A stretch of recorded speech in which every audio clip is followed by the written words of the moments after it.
City, Arsenal, Liverpool.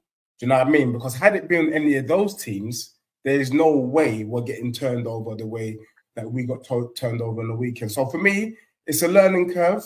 The man then will learn from it. But at the same time, I see people coming for me. Yeah, Dej, you said who, and then it was Fulham. I like to ask them, have you not had a bad day? What? Which one of us on the panel has never had a bad day? Exactly. We've all. What did you think of Ange's performance, Deji? What do you mean? Do you think he managed the game well? Bro, the problem, like I said, Don, you know, I'm speaking to people who've kicked ball. I've had to deal with other people like Welcome, who's never kicked ball in his life, and it's very difficult to kick the ball. But what I would say is, if you've kicked ball, you can have days when the man them don't turn up. And if you watch the game against Fulham, the whole team did not turn up. It was as if Fulham went to bed at 7. They had salad before they went to bed. They were thinking about the game the whole week.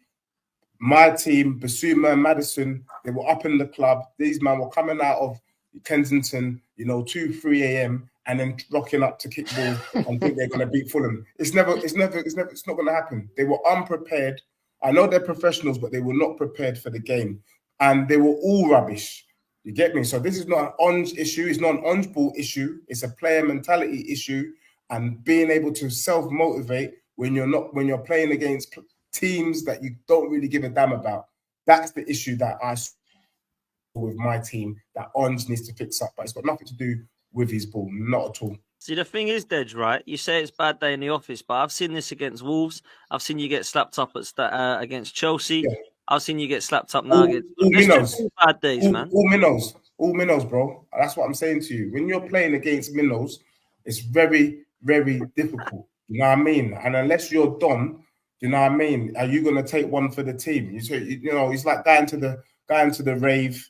You've seen that nice thing. Or your bedroom seen the thing, but you've seen the bedroom and you said, look, can you firm it from that? Can you firm it? That's really what it is. And some of us can't firm it. I'm not going to lie, I can't firm it. Do you know what I mean? I'm not on it. And that's what Tottenham did. Some people are able to firm it. Yeah. I hear what you're saying, but I'm not being funny, Don. It's beating Fulham is nothing to shake your bum about, bro. I'm not going to lie to you.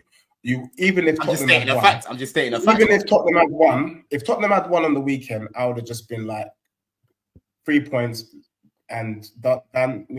Just move the conversation forward.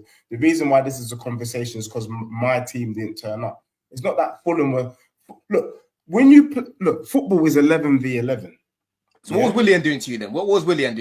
Willian was smoking bush. I don't know what that brother was doing. Do you know what I mean? But we made him look good. But Willian does this thing. He does this thing that he's almost like, nah, man. Willian came out of the woodwork. He came out of the woodwork against Arsenal. He came out of the woodwork against Spurs. When he played Chelsea, he was nowhere to be seen. Yeah, we nullified him. We nullified him. We nullified him. That's what it was. We nullified him on that. Are you saying that Chelsea's team is better than Arsenal? Are you saying that Chelsea's team is better than Spurs? We performed. You were able to do it, and we won. Fulham can say the same, innit? Everyone goes through. Everyone has their kryptonite in the Prem. That's why the Prem is the best league in the world. You beat Fulham, but you got slapped up by other teams. That's just how it is. You know what I mean? There's other teams that slapped you up. But, I know Dan and Lee want to know whether my views have changed about Tottenham and where they're going to finish and where. And I see a lot of people in the chat are calling me out on it. I've said that I expect Arsenal to lose 3 games this season. I expect Arsenal to lose against City. I expect Arsenal to come to my gaff and get slapped up.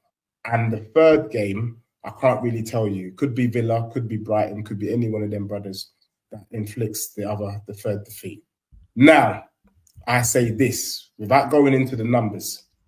If Arsenal do lose those 3 games, that's it. That's all I'm going to say. You lot know the league. You can look at the league table yourself.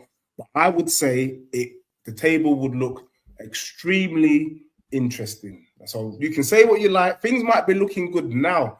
But how many times, when in the classic case of the tortoise and the hare was laughing, yeah, I'm winning. I'm going to do this. I'm going to have a nap. Rare. And in the end, The hair got slapped up. So I'm not saying that Arsenal is the hair by any stretch of the imagination. I think Arsenal could be the real deal. But also, I've seen what Arsenal did last summer. You see that movie there? That movie, I just see bare red shirts from North London.